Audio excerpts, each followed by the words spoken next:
Hey guys, it's me again. So I just received my micro set and my micro sole. A bunch of cases and movements have arrived, so hopefully I'll be continuing on my journey to creating my custom dial watch. So previously I've talked about the 15344, the Amphibia Seamaster mashup that I made.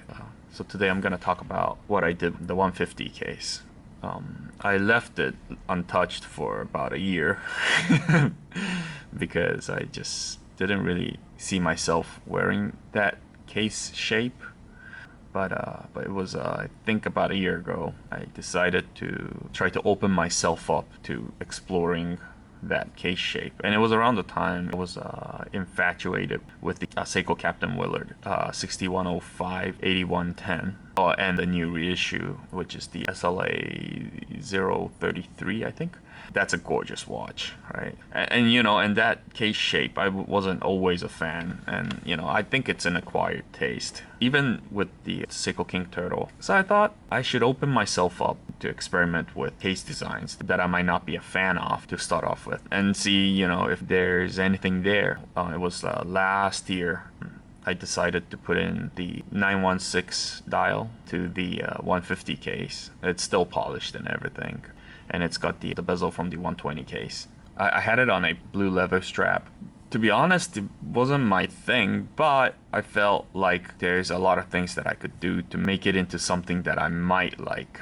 And so this is what I do with almost all of my Vostoks that are really polished, is that I do a concentric circle brushed finish. So I decided to do that with the case as well, leaving the sides polished and just the top surface. And that actually did a lot for me. But this time I wanted to go halfway with that. Like, I didn't want to brush it all the way where it's really matte. So I did less passes. Like, it doesn't reflect light as much, and you see those brushed lines, but it sort of still have that polished look. I put on the strap that came with the King Turtle, and then it was a different watch altogether. It felt right, you know, for the first time. And I wanted to put in a Captain Willard style baton hands, and with that seconds hand with the red dot.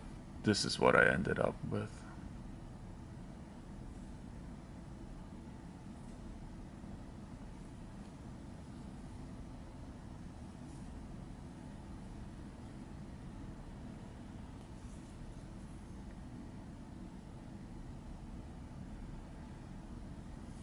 See that concentric circle? So it's still kind of shiny.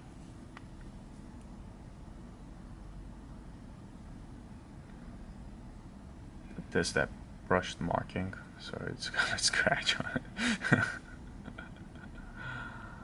When it comes to show that I wear this more than I expected, it's pretty comfortable for what it is. Recently, I've thought about switching out the bezel to give it a fresh look. So I was experimenting with the bezel that came with the 090 91/6M, 090 679M, and this 12-hour bezel that I got from Maranon, which I really like the simplicity. But like 2, 3, 4, and 10 is sort of bold. The font is thicker than the rest. I don't know why that is, but if they did it right, I think it would have been a really, really cool bezel. I'm leaning towards switching it out with the bezel that came with the 24-hour Commandier Ski. Once you get used to it, you can do this. You can just pop it off. So I don't know, I'm thinking maybe I might just go for that look for a bit. Yeah, but I'm still indecisive about it. I think it sort of works, doesn't it?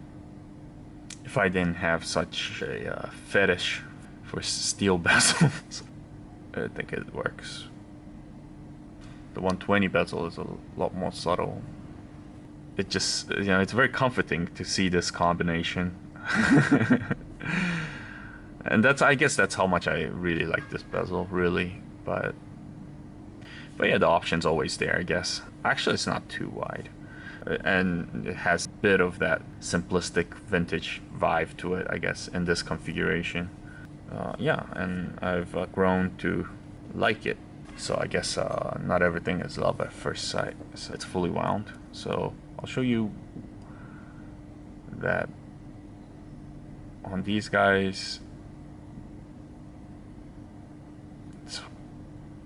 it doesn't back hack like when it's fully wound. This strap is amazing. I want to find another strap for this guy because I don't want the Seiko branding on the strap. But this thing is my favorite rubber strap. I never really liked the ones that came with a lot of my Citizens. Yeah, but this is another level. This is great.